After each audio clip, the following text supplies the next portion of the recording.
For my brothers never had an ear to hear them. These the bricks for our sisters help us build them. If I could be a black fly on the wall, I can hear and see it all and have the mind of a god. Black, black, black, black, black, black. Fly, fly, fly, fly, fly, fly.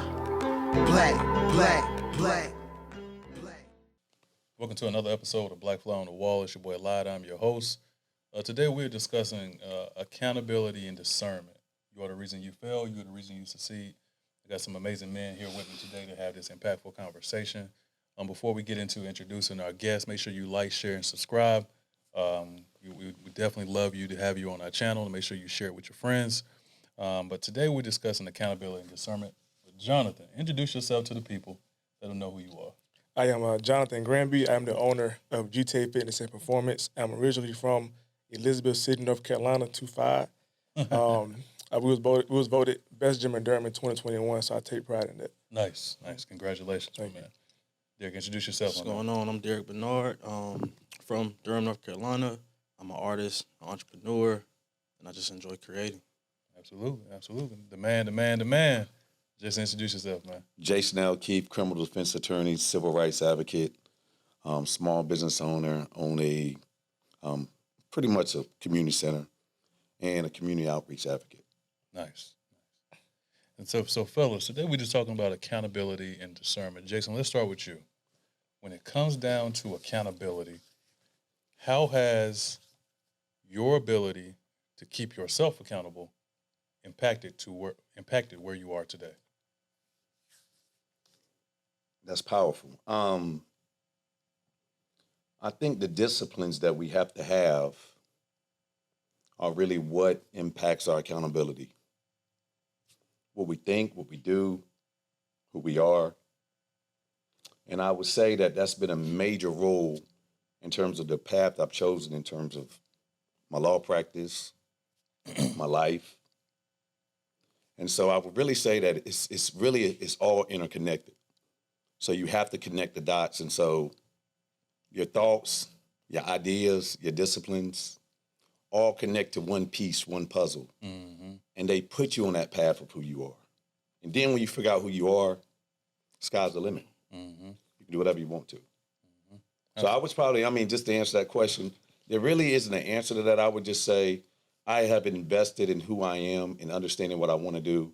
And that has created a path for me to where I live, I breathe, and I cry my passion, my purpose, which is my art, which is law, civil rights, racial equality, community involvement, youth, community outreach, all the above. Absolutely, and we have the opportunity to film in your facility before, and it's a lovely facility. So that's very dope of what you're doing, and we appreciate all the work. We're gonna tap into the civil rights stuff that you do and a lot of the work that you've been doing. Let's get it today as well.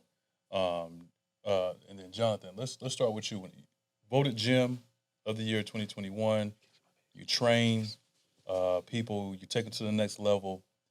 But you also have to have discernment in your business as well, being able to discern between which clients are best for you, what opportunities are best for you, and you also have to discern when is it best to be involved in a particular situation when it comes down to your business. But outside of all of that, as a man, what impact has discernment had on your life and where you are now?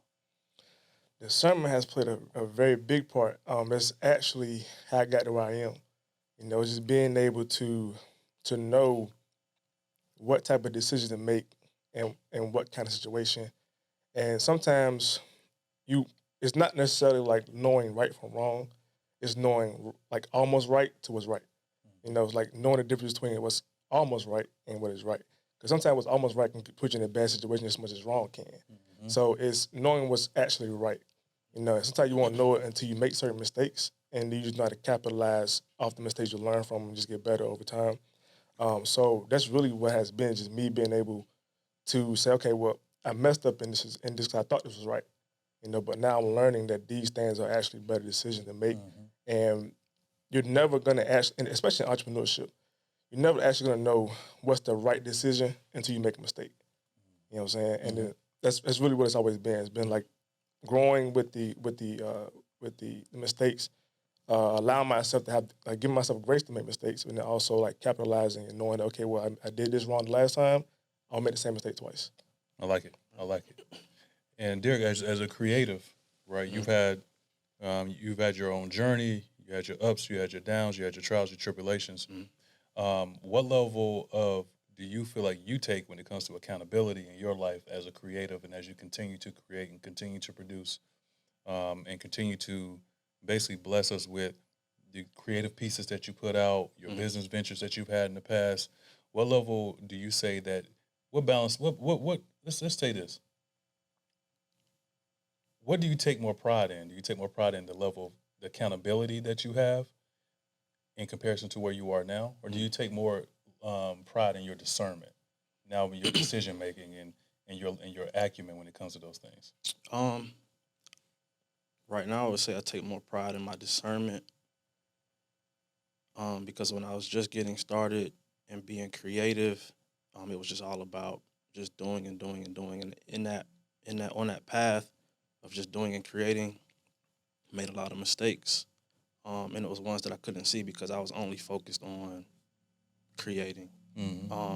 As I got older, and I started learning, hey, since I want to get into business and take it beyond creating, I should probably start paying attention to what decisions that I'm making, because as I get older, they're just going to start affecting the people that are around me, people that are helping me, and so over time it became that discernment, and then in growing in the way I made decisions and how I made them, it just made me it made me more accountable for myself, and so it's kind of both. I don't really put one over the other.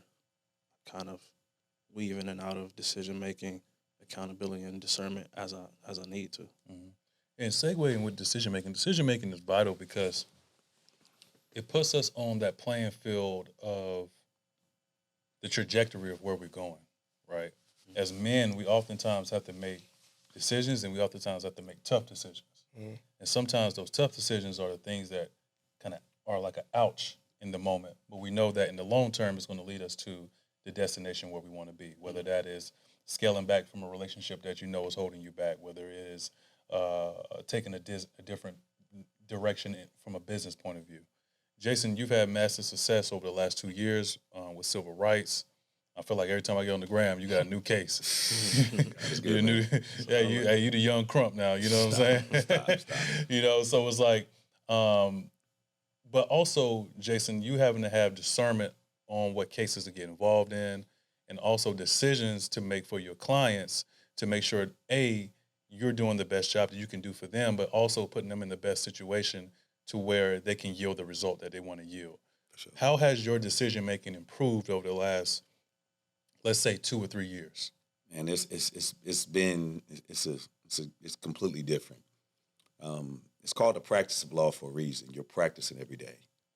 You do your best, and so sometimes you're not able to fully understand exactly what you're dealing with. You got to understand the dope part about what we do is we help small people fight big people. We help the little person fight the big person. We help the person that might have been overlooked and been, abused and misappropriated to go against something, the systems, the social injustices, and some of the policies that have been in effect for so long that we're oblivious to the fact that there is over-policing, there is racism, there are officers that are mistreating people until you see that body-worn camera.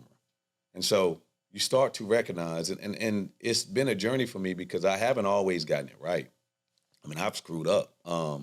And the dope part about it is it's not how you fall, but it's what you do after you fall, and it's the fact you get back up. And so that's my purpose. And so I transitioned that to where y'all came to, which is the Tribe Basketball Academy. You take these visions, you take these objectives, and you take these things that you've learned, and you apply it to the next generation, because there is a vacuum of disconnect where these young African-American boys don't have a father. They don't have a mentor. They don't have purpose. They don't have direction. They don't see somebody that's dope that's not selling dope. And so you provide that hope and those opportunities, and you bridge the gap. You help the little person to fight the major corporations, the major police forces, or the social corruption, and then you help the kids to understand that, hey, not only can I do it, we need you to do it. Mm-hmm. And so that's the reinvestment. So bringing it home, I would say I've learned that in the last 2 or 3 years, take the cases that you impact lives, impact the lives that matter, and then try to make sure you repeat and rededicate it every single day. So your main focus is meaningful work. Absolutely. I mean, you got to understand, there's so many cases that come in. If it's not a high-profile case that y'all have probably seen, a good friend of mine is Ben Crump. He's connected with me. Some very big cases. We're working together. Harry Daniels, a lot of civil rights nationally known attorneys throughout the area. So I'm in a network to where I can make a phone call, a text message, and pretty much, have the city swarm with cameras and people that can do some pretty dope things. And you take that, that networking and that availability, and then you teach it and you apply it on a smaller scale to a group of about 300 kids that we have to Tribe Basketball Academy. Mm-hmm. And you give them purpose. You say, hey, look, I know you don't really see your mom a lot because she has to work 2 jobs.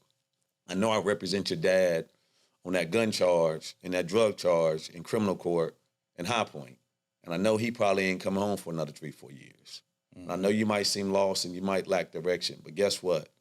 If you just study and pay attention and surround yourself with dope people, you involve yourself in sports, you stay on your grades, and you stay the path, and also you see something you want to be like, and you just go towards that goal, everything's going to be okay. I love it. I love it. I love it. I love it. Jonathan, I'll ask you this important question. When was the last time you made a misstep in your personal life to where you had to hold yourself accountable? This is last year, matter of fact. So last year, it's a trend that happens in the fitness world, right? Where this thing where seasonal depression happens, like right now. Usually it's always around the holidays. So seasonal depression. Seasonal depression, where people are having a hard time dealing with change, whether somebody's died in their family, whether like somebody's like backbone or boyfriend, whatever. And it kind of affects everybody on a large scale because things aren't how they used to be when we were kids, right? So when I first got into the business, I didn't know that, right? So I was like, oh, shoot, like, okay, every year around this time, I'm losing money, people leaving, but it's not because of me, it's because they're going through things. So I had to figure out how to have a new high with a low, right? So if last year, like, I made $12,000 in a month, in November, December, I need to figure out how to make it 13, right? Mm-hmm. If I lost $5,000 between the months of November to December, September to December, I need to figure out how to make it less than that next year. So I started realizing that trend, but last year was when I knew I was making the wrong decision because I was actually making the money I wanted to make, but I mishandled it. Right, so that ended up being, I didn't prepare for a large group of people to leave in the same month. So I ended up being $2-3 in the hole every single month. I mismanaged the money, I didn't put it back in place to the place it's supposed to be placed in. So I had to hold myself accountable. I was like, okay, well, look, you did this. How do you get out of it? And I knew it was going to be something where I had to change myself dramatically, which I did. I did my first bodybuilding show right for my birthday, March of this year, my first one. And I set a goal out to just change my whole entire demeanor, like just me just on a large scale. I had to focus like really hard because I knew I had messed up. And I knew I had to save it because it was like if I didn't do it, I was going to end up messing up everything that everybody was like really just loving and enjoying. Mm-hmm. So I had to take a seat and I was like, yo, you got to start just manifesting. You got to start realizing who you are, who you want to be, and who you are currently, right? So I had to let myself go, like gain a lot of weight. And it was just because I was just focusing on just grinding. And I just like let myself go in the sense of like what I knew I was true to. So I said, I set a goal. All right, if I'm $2-3 in the hole, I need to get out of this hole next year, January 1st, right? Like January, I got to go and start like just grinding. And I wrote down I want to at least have just 10 people, right, for like $100 a month to give me $1,000, right? That's the goal I got. If anybody knows, I never do specials at my gym. never did one, never had like any type of like, I didn't want to be known as the gender does specials, right? So I did my first one this year, and I had a goal to get 10 people. I ended up getting like 25. There you go. Right? So it was only because I knew that I needed to set an example of, look, I'm about to go through a dramatic change. I want y'all to do it with me. But I need like 10 people to come and do this 10 for 100 with me, right? And it just ended up blowing up way more than I anticipated it because I only wanted 10, right? But I believed it would work, but it went way further than I thought it would. And the people I got now today have helped me like just carry this whole process through even better just from that one decision I made from bettering myself. So I had to hold myself accountable, change my habits, write down all the goals and things I wanted to achieve. I believed it. And then now I'm able to reap the benefits of that. You know, another thing that I picked up, the undertone of what you were saying too is like you were humble enough to make change. And I think that is one of the key things when it comes down to discernment and accountability and decision making is being humble. Right? Knowing, like you even said it, like you messed up. You messed up on cases in the past. That's what's really pushed you to say, you know what? From here on out, I'm going to be a better steward of even deciding what cases I'm going to take so that I can be successful in these cases and make sure I do people right when it comes down to getting them to the goal to where they want to be. I think also many times as men, that's a hard place to come to. For sure. Like it's a lot of ripping the Band-Aid off. It's a lot of looking in the mirror. It's a lot of alone time. It's a lot of isolation. You have to be docile, right? And you have to really take that time and write and journal and say, look, how did I get to this point? How did I get there? You know what I mean? And also have the ability, the accountability to say, you know what? During this moment, I'm not going to blame nobody but myself. No matter what outside variables that we're experiencing, we have to always have the ability to come back to self and say, what could I have done in the past to prevent this from happening? And then B, what can I do next? Right? What can be my pivot? Right. And I think many times as men, we can oftentimes trend towards the side of making excuses versus the side of holding ourselves accountable. Right. Derrick, when has been the last time that you've had a personal challenge in your life that led to you holding yourself accountable?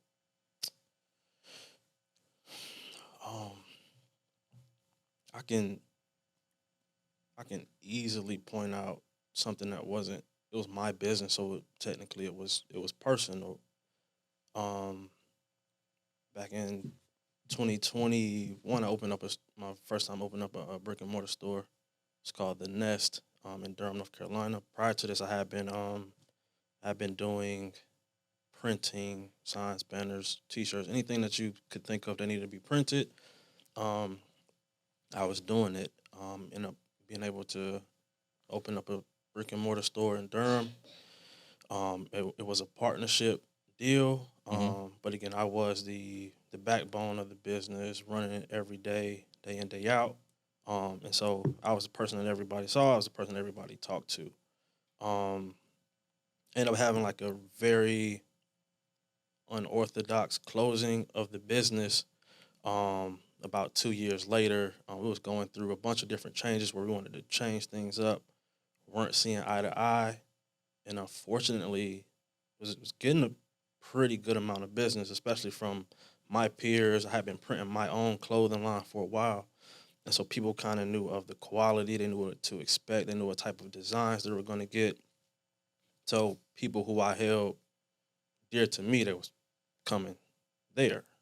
Because one, it's a space in Durham where people can come. There wasn't a lot of places like it. And so once that closing happened, it was quite abrupt. Everybody who was there, who had previous orders, stuff that was in the store already, they're looking at me like, yo, I trusted you. I trusted this black-owned business. I trusted this black male. I didn't expect for you to do me like that. But it wasn't. I had to kind of sit back for a moment and kind of take in everything that was coming my way. I had to not be angry. I had to not try to place blame on my partner at the time. And I just had to figure out, okay, Derrick, you've been here before. Take some time, think about it, and then figure out a way to take care of everybody. One of my biggest things is knowing that, mistakes might be made, ones that you can't calculate, and you have to really figure out how you can take care of the people who have poured into your business day in and day out. So that's always a big thing of mine. Mistakes will be made. As a man, how do you fix those things? How do you reconcile those mistakes? So that was, it wasn't in my personal life, but, the shop was my life day in, day out. Absolutely. So I took it personal because, it was my face and my work that I was putting out. Can I say something about Absolutely. that? I think the message has to be, first is accountability. Holding yourself accountable for your mistakes and what you did to put yourself in that situation. But I think, and I'm assuming that's my camera, the message really has to be that it's okay to make mistakes. You got to understand, I deal with so many people that are in a business setting that give up the first time, they have a misunderstanding or a misfire in terms of how to manage their small business. I deal with so many corporations where we sue and we represent partners or former business interests where they now don't want to deal with each other because one person got it wrong. But it's okay because in the process of succeeding, you're going to fail. So there's no need to be suicidal. There's no need to quit. There's no need to give up. And I think that has to be the message. It's the accountability. It's the transparency. It's understanding what you did. It's the misfires. But also understanding that you also in a position to restart, reset, and redo it again. And sometimes it's that second stride that makes you get it. That's where success comes from. And for me, I failed 2 or 3 times. So now y'all seeing the successes and me kind of refining like, yo, bro, I'm not doing this again. Or I'm not doing that again. Or I'm not messing with this. Or you'll never catch me slipping in this aspect again. So now you're starting to see the growth in terms of me understanding my failures and now what I need to do to be more successful. Absolutely. And I think, too, is having that self-awareness. Absolutely. And also I say this as well to piggyback on what you were saying is that there ain't nothing sweeter than success after a loss. I'm telling you. Whenever you take an L and then you succeed after that, ain't nothing better. So you wear it on your chest. Yes. It's just like, there's nothing better because you understand and you felt those emotions For sure, yeah. of being low. And you pull yourself out of that hole, literally. You got the grit, you got the tenacity, you put your head down and you do it, and then you like, man, look, I can do anything I want. Right. Yeah. I can do what can I do? Yeah. What's next? I think sometimes and when you're in that position of that low, you also get to realize how much it's okay to ask for help at the same time. Because a lot of the lows that I was in, I wouldn't have got out of if I didn't be vulnerable enough to ask for help. And I think that's what I found the most power in as far as self-awareness and that I needed help. You know what I'm saying? I think that's one of the biggest things is like have really gave me a lot of grace was asking for help. What's wrong? What challenged? Why are men often challenged with asking for help? Why? What's the issue with that? I think, go ahead. I mean, you got it. I mean, I think it's obvious. I think we promote our successes. We don't project our failures. Like, like as a man, I need to know y'all failed. And I need y'all to give me this global message like, yo, Keith, this going to be good, bro. Like, you need a team around you that's going to say, man, keep going, bro. Like, man, you think black fly on the wall always look like this? You know what I mean? Well, like, we don't talk about it. Like the team can vouch for, the progress, the losses, the success, the bad businesses that we've worked with. I mean, we can air some people out. Right. All day. But it's also like I took it on the chin. Yeah. I said, all right, I bet you it won't happen again. Right. One of the things that made it easier for me to be able to ask for help, especially with the tight-knit group of people that were around me, was being honest with them with where I was at. So it made it easy. Because I know a lot of times it's easy to post things that you're buying, things that you're doing on Instagram, and still kind of project those things off to your close friends. But me having those conversations with them, like, hey, man, look, we ain't really did too good this month. I don't really know where it's going to go. So when things did get rough and I did need help or I did need some advice, it was easy to go and ask for it because it wasn't like, how do I put it in perspective? Yeah, bro, I just went on a trip to Jamaica for 5 days. But then when I get home, bro, I need some help. I don't really know what to do. You know what I'm saying? Because then it don't look right. Then it makes it harder for you to ask for help. Right. No matter who it is, no matter if it's your friends, family, business partners, just being honest with yourself and being honest with the people that are close to you makes it easier for you to kind of ask for that help. Step into the vibrant world of 𝐄𝐻ەր Boutique, your go-to fashion haven nestled at 518 East Trinity Avenue, Durham, North Carolina. 𝐄𝐻ەр offers a meticulously curated collection that seamlessly blends the latest fashion trends with a dash of cultural elegance. Their racks showcase an array of styles from eye-catching prints that pop with color to timeless classics that exude sophistication. What sets 𝐄𝐻ەr Boutique apart is their commitment to celebrating the culture through clothing. And at the helm of it all is the owner, Maurice, a fashion enthusiast with an unwavering passion for uniting cultures through style. But don't just take their word for it. Their satisfied customers attest to the unbeatable quality and variety they provide. Whether you're seeking a show-stopping outfit for a special occasion or simply wanting to refresh your everyday wardrobe, 𝐄𝐻ەr Boutique is your destination. Join them at 518 East Trinity Avenue, Durham, North Carolina, and let them help you tell your unique story through fashion. Come and embrace diversity in style through 𝐄𝐻ەr Boutique, where every outfit narrates a rich tale of culture and individuality. Visit their website at shopkulture.online to explore their latest collections and start your fashion journey today. Yeah, I was about to say, I think that's a part of the like the 4 domains of like self-management, and it's like social awareness, self-awareness, relationship management, and self-management, right? So if, like, a lot of people talk about the successes of businesses as far as the systems, but nobody talks about the behind the scenes of like the people who are helping us make these things look good. And that will carry you a lot further than the systems can, right? Because of course, a lot of the systems are going to run on their own. Absolutely. But the things that have to be done by manpower are going to be based off your social awareness, right? Your self-management, and then also the ability just to be able to recognize when you've done something wrong and how to correct it. For sure. Right? Because like how you talk to people can also determine, especially if you're in like a service business or like customer service, like retail, anything where like you're trying to sell a product. People can, the word of mouth can go a lot further, than anything else, right? So you kind of, if you put those two together, you really got something good. So if you know how to treat people on top of like having a good system, you got a successful business. Absolutely. I tell people all the time, like, this is a customer service business. Yeah. You know what I mean? Like, you all wouldn't share your time with us if you didn't realize that, A, people can vouch for the opportunity or the time that they've had with us. B, we're always going to make sure that you all feel comfortable whenever you come in here, and that's part of it. Like, anybody can sit down and have a conversation. Right, yeah. But creating the vibe and the experience is really what allows the energy and the frequency to be on a particular level so that the product reflects that, right? So everything in life is a mirror. It's called the mirror principle.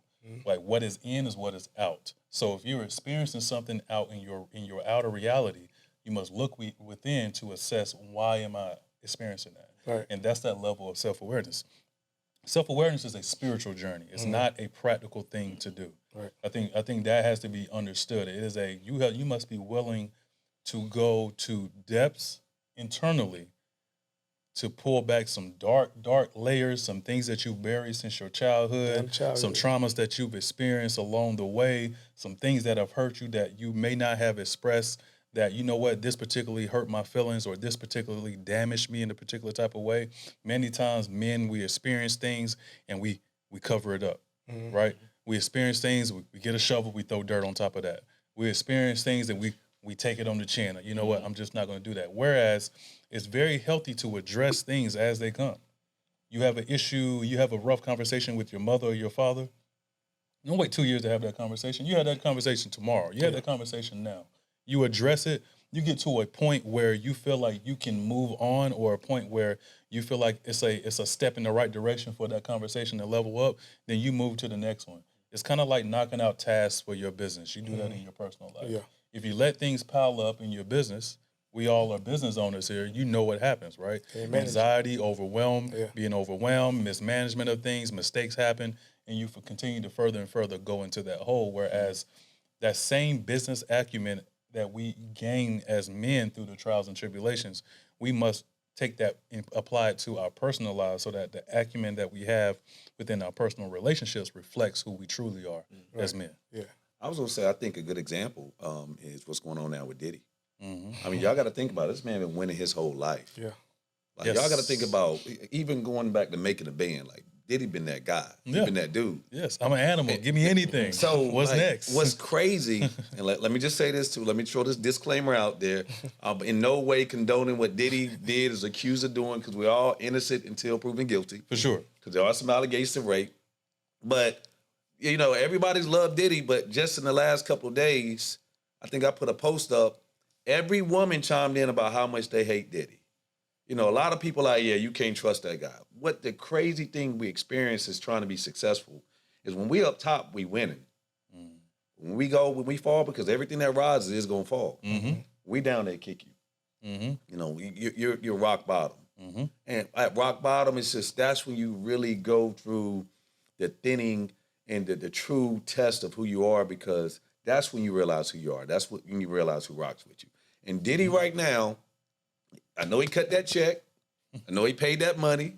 I know he had to manage that, and I know his legal team has something to do with that. But right now, you got to understand the mental space he's in. Not saying he doesn't deserve to be there for what he did, but that man is rock bottom right now. I think that's when it comes back down to realizing the self-awareness and like knowing who he's around, who he got around him, who he is himself, right? But at the same time, it's like knowing that whatever you did or did not do is going to catch up with you anyway, right? Because like, if it's been 10, 20, 30 years from now, like they said, like, he the only one still standing from his whole team, right? And whatever's happened or has actually happened is not catching up with him, maybe not. Right? And two, let's say, for instance, we weren't there. We only know what the accusations are. But at the end of the day, everybody lives by the same laws, right? The laws that the universe has provided us to as men that we walk by on a daily basis, and karma is one of those laws. So even taking a step back from Diddy and looking at our own lives, right, mirroring that, what you're experiencing in your life is in direct proportion to the frequency that you've been on. Exactly. That's as simple as that. And so if you start experiencing negativity throughout your life, you must always look back at your past and say, what have I done throughout my past that has deserved this particular situation? And many times whenever you sit and be quiet, right? And many times it's like, as men, whenever we're trying to gain this high level of accountability, this high level of discernment, because when we're thinking about it, these are higher faculties that men must operate in on a daily basis. To really be able to have accountability and discernment, you are a high level individual. Because there's many people walking around here just on autopilot, in the matrix, just doing things automatically, reacting automatically. You see it. You saw it in criminal. Like, you probably see it with clients, and like, this was a reaction to, this was a knee-jerk reaction to something. Whereas with men, whenever you have discernment, that is a long process. That's slow. Discernment is not a quick action. Something happens in your business or in your personal life with your wife, with your girlfriend, with your children, whatever it may be, and you're using discernment, that is something that you take your time to build yourself up to then make a decision, whether it's an hour, whether it's 2 hours, whether it's 2 days, whether it's a week. Discernment is something that's slow, which is not always something that's sexy, right? In today's society, you was referencing Diddy, in today's society, it's all about what's the automatic click, right? What's the new thing that has popped off? What's the new thing that's happening right now? Those are instant things, right? Versus with discernment and accountability, those are higher faculties. Those are higher level beings that are holding themselves accountable or also using discernment in their daily life. Right. So whenever it comes down to self-awareness, that is a high level thing that you have had to go through to get to that point, right? Self-awareness is not something that you're born with. It's something that you become, right?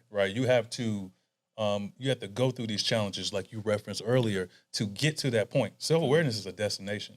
Like, it's not something that you just put on GPS on autopilot and you arrive there. No, man is what he thinks about, Yeah. right? And so the thoughts that you think, the emotions that you feel are going to be what counteracts each other to put you on a particular level or a particular frequency that's then going to yield a particular result in this reality that we live in. Yeah, that's when it takes a lot of self-introspection. Mm-hmm. You know what I'm saying? To go back to like, you know, self-awareness is how you feeling in the moment. Self-introspection is like digging deep on why you are who you are today from who you were in the past. Mm-hmm. You know what I'm saying? And trying to figure out, right, if I'm running this business, why is it that when I ask for somebody on my team to do something and they let me down, why would I lash out on them? You know what I'm saying? Like, why is it I'm reacting this way? Mm-hmm. Being self-aware, but also tackling like the self-introspection part of how did I get to this point of acting this way? Mm-hmm. You know what I'm saying? And those things connect. And the self-awareness part of that is, or the discernment in that is, did you ask the right person to do the job? Exactly, yeah. You know what I'm saying? Yeah. So many times we're in life, we're like, these things or people on our team are not doing this or not doing this. Did you make the right decision or did you ask the right person to do what you asked them to do? Because if in that moment you thought you was asking the right person and it didn't get done. But if you would have done it, it would have got done. Right. So who is the you around you? Or is everybody in your mind a subordinate to you, right? Many times, and Jason, I want to see if you chime in this because you talked about Attorney Crump. That is somebody who you would probably see as a mentor to you, right? And so you made a decision as a successful man as yourself, even at, how old are you? 43 years old. So at 43 years old, around probably 39, 40, you chose to take on another mentor because I'm pretty sure you didn't get to where you were without mentorship and without guidance, right? So that level, talk about as being 40 plus years old, still being humble enough to seek guidance and being humble enough to seek mentorship. Well, I'm humble because God has humbled me. Mm-hmm. Like life circumstances have humbled me. And one thing you said I want to talk about very briefly, you said karma is the reason why some people are in their places, which I do agree with. But I also believe that some people are in their places due to no fault of their own. You know, I represent a kid that was 9 years old that got smacked at a swimming pool for being black. I talked to a family just last week whose 9-year-old daughter found mom OD'd in the room and dad is in prison and the kid is in DSS custody. The kid did nothing to deserve that. I agree. But God will elevate people based off their circumstances. Mm-hmm. So that little kid I represented got smacked at the pool. His name is Jace. He's part of a movement now. I saw that. Yeah, you know what I mean? So he's part of a movement. Jace, now you understand this is bigger than you. You represent other black kids that have been mistreated by people for unknown racial reasons. You understand? Mm-hmm. And so you're right. What you do realize is you're right. At some point in time, I started taking the cases that brought the most smoke. You ask for the smoke, you're going to get the smoke. We started suing counties, cities, states, municipalities, corporations, police forces, police chiefs, mayors. And then when you start having some success with that, I've been stopped as a lawyer leaving those courthouses because, you know, they don't like it. But you start to connect with other people that recognize, like, hey, this guy has some, you know, he has some balls on him. Like, hey, he's for the cause. And so Ben is a good example. You know, when you start doing cases on a certain level, when you gain some level of success, and then people start to recognize what you're doing, and then you become an impact. Like, my goal is to be an impact. I do believe one person can change your community.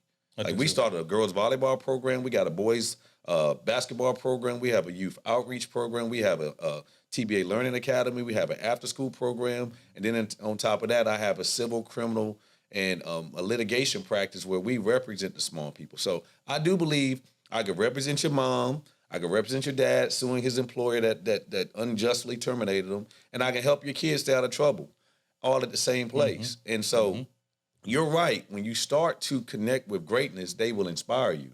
And Ben is a good friend because every time I'm around him, we can't even sit still without people pulling their phones out. His phone's like a switchboard.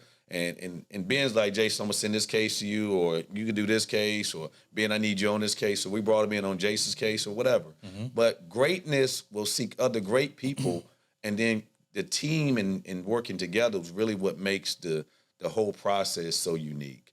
I cannot do this by myself. You cannot run your business by yourself. You can't run your gym. I know how hard it is to have a gym. Yes, I got a basketball gym. I don't even have a fitness gym. I know how hard that is. You couldn't operate this without your staff and some haters around here. You know, maybe every now and then. So, you know, you gotta have the support, man. And it's all in the teamwork and the unity.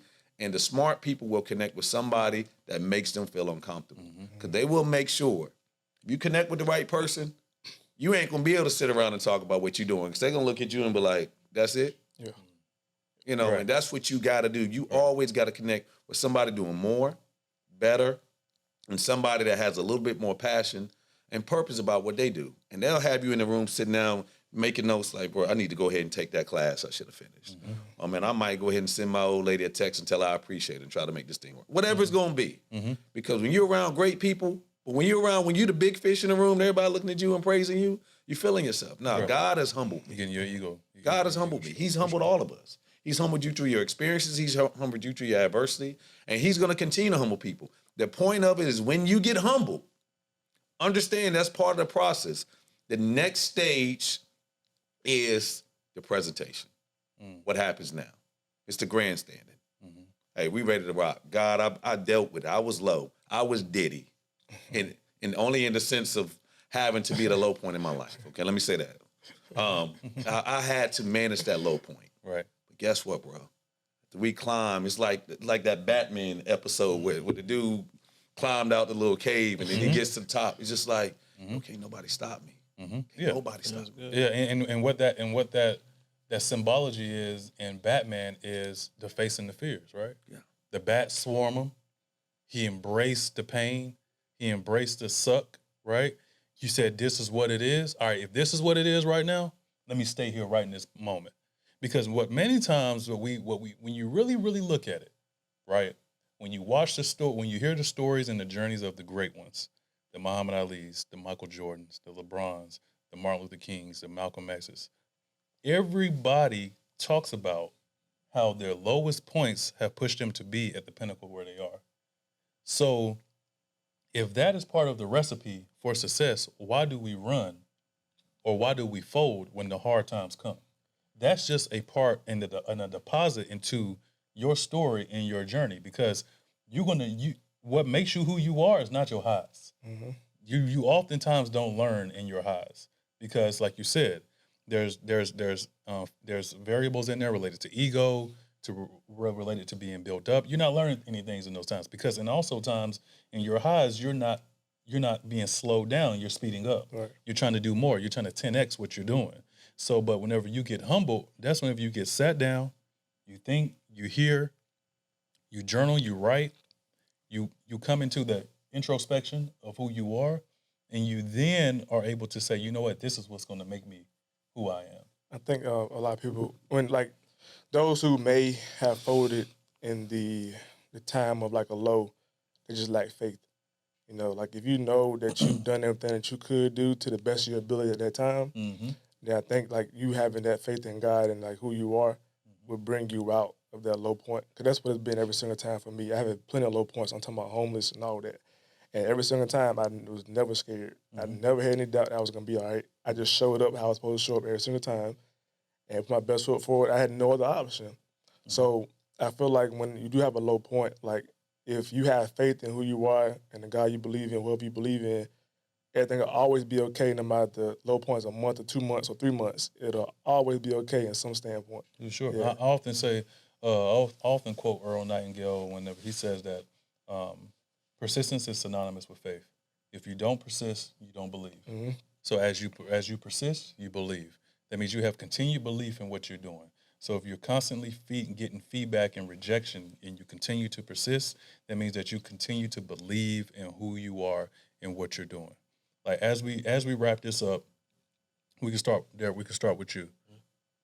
Now that you've gone through your journey of discernment, accountability, what's next for you?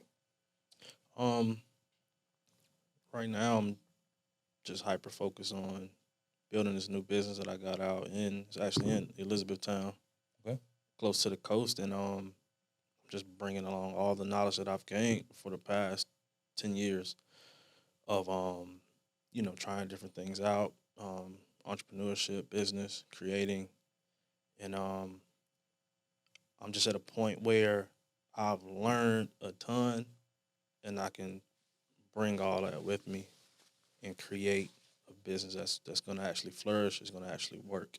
So things I've learned, people that I've met along the way, and yeah, it's just at this point in my life, it's just time for me to put both feet on the ground and just take off from there. And we could talk about this. We could talk about discernment, because you referenced like your journey with the nest, and you opened up about that. Even with myself and all of us being in the same network, I was aware of some of the things that happened with the nest, but also with my discernment, I didn't want to have a preconceived notion of who you were as a man. So the first thing I did was, and many times this happens in fraternities, is that you call and you get a vouch, right? And I called Sam Hogs, and I asked Sam, what's the story behind this? And the importance of networking and aligning ourselves with like-minded men is that you know that you can make these phone calls and you can make these text messages, and then you lean on their impact and their relationship with you to say, you know what, Derrick is solid. This situation that happened, he took accountability for it, which is what he said. It was unfortunate. He's progressed. He'd be great for your show. I took exactly what he said and just applied it and welcomed you in, because I think it's also and kind of what happened with this Diddy situation is that people oftentimes like to place their own opinions or preconceived notions on what happens in situations. Yeah. And I wanted to make sure that I was a good steward of not perpetuating those type of behaviors because they're not efficient. You know what I mean? Right. I feel like everybody's experience with other people should be organic and authentic. And so I just wanted to give you kudos and commend you for persevering, continuing with the faith, continuing to do your thing in the creative space. Because oftentimes people who would have been in your situation would have folded and say, you know what, I'm done with this. But continue to tap into who you are, continue to do your thing, and always understand too that I think it's affirmation for you to understand that there are several people in North Carolina, in Durham, in this area that have faith in you for the things that you've done in the creative space. And I think you should take that and amplify it no matter the journey. I think you should actually take that situation with the nest and build on it. The same way people take their failures and go write a biopic or do a documentary, and they highlight those things and they say, okay, these are the things that make me who I am. Highlight those things. This is what's happened, but these are the things that I've learned, and this is the man I am today. Yeah, I real quick, I appreciate that. First of all, I just wanted to point out, since we were talking about accountability and discernment, it was right at I was working at Original Mattress Factory. I started this creative journey in 2013. It was coming out of high school. I was big on football. Ended up not going to college to play football. So at this point, I'm just in the space where all of my friends are going to school. And outside of sport, growing up, I really didn't know, what else there was for me to do besides go to school. So I started the Caps, which was a clothing line that I got started right out of, it was like a year out of out of high school. And just learning and going through that process, picked up some things along the way, and I just got to the point where I could partner with somebody to open up a business. And at that point, I told 3 of my guys that were close friends of mine, hey, I got an opportunity for us to be able to open up a space. I know we had been talking about it. We didn't really have an idea of how to, but this is an opportunity. And what I proposed to them was, y'all can come along with me for the ride. I'll partner with this guy, and it'll just be my name on the business. So if we do good, we all eat. If there's any type of downfall, I'll take the accountability. I'll take those heavy punches and blows. And that's what I did. We did really good for the first year. But after that, it started to go downhill. And I was just, I was happy that I had the, the foresight to kind of make that decision for myself and be able to, put that on my back and carry that for my guys. You know what I'm saying? Because it was, I don't regret the nest at all. It was one of the best learning experiences that I ever Yeah, had. you can't regret it. Yeah, just coming from a space of just being an athlete to, all right, let me learn business because I want to get into that space. I think the things that I'm creating can turn into a business. So let me start that journey. And so I think this episode talking about accountability and discernment was pretty perfect. Absolutely, absolutely. Jason, what's next for you? Man, I have to say, the more mature, humble part of me says, if God is willing, just be greater. You know, I want to be a present without being. I want to be a presence without being present. I want to be able to say something without saying anything. I want to be able to impact, and I want to do everything on a larger scale, and also to try to do more and be more of an influence, because I think God has placed me on this path. I'm the president of the Black Lawyers Association in Greensboro. I'm on 2 or 3 boards, including the Juvenile Crime Prevention Committee out of Greensboro, Beloved Community Center. We've done a lot of social and community activist events. We painted the Black Lives Matter mural downtown. We've done protests, rallies. And so God has blessed me to be an inspiration. I just want to do it. I want to do it a little bit better. And so the answer to that is, what's next for me is what wakes me up at 4 o'clock every night. And that's really what it is, because I think every black man, every human being needs a dream. And you don't really know what your dream is, because I think everything's a transition. I think what I want to do today might change. Even how I do what I do today might change. But whatever is on my heart, in the moments where I'm at peace and at a point where everything's quiet and it's still loud, that's what I want to do. And right now, I just want to keep moving, keep going, just keep trying to get better 1% every day. Because like I told you, the practice of law is the practice of life. And my message to everybody, and people pay me for this, is I am blessed to be busy, because everybody's going to have a mistake. Everybody's going to have something happen to them, or something that's going to occur in their life that they need somebody to help figure out a roadmap how to figure it out. It might be business. It might be an unexpected death. It might be somebody was assaulted. You might lose your job. You might have got in trouble. It might be your kid get in trouble at school. Whatever it is, I'm blessed to be in a position where I can help. And so I just want to do a little bit better. And I want to do a little bit grander. And also I got 3 or 4 lawyers working underneath me. I want to do it on a larger scale. And so my next step is multi-state. I'm dealing with other attorneys in other states anyways on cases. I would like to have another office in New York, Atlanta, Miami, Vegas. And so, but that's the next chapter for me, if God is. I love it. I love it. I love it. Accountability and discernment, man. So amazing conversation, fellas. I appreciate the vulnerability. Sure. I appreciate the openness. I appreciate you all putting the right foot forward. And I believe this conversation about accountability and discernment is going to be one that's going to shift some things in the atmosphere for a lot of people. Things going to impact and have a lot of positivity and impact a lot of change. So kudos to you all for being open and for being who you are. So Appreciate just it, boss. continue in your next chapters as you identified to excel at a high level and multiply 10x. Awesome. For sure. Good one. I got it. Yes, sir. Appreciate you. For my brothers never had an ear to hear 'em. These the bricks for our sisters help us build it. If I could be a black fly on the wall, I can hear and see it all and have the mind of a god. Black, black, black, black, black, black. Fly, fly, fly, fly, fly, fly. Black, black, black.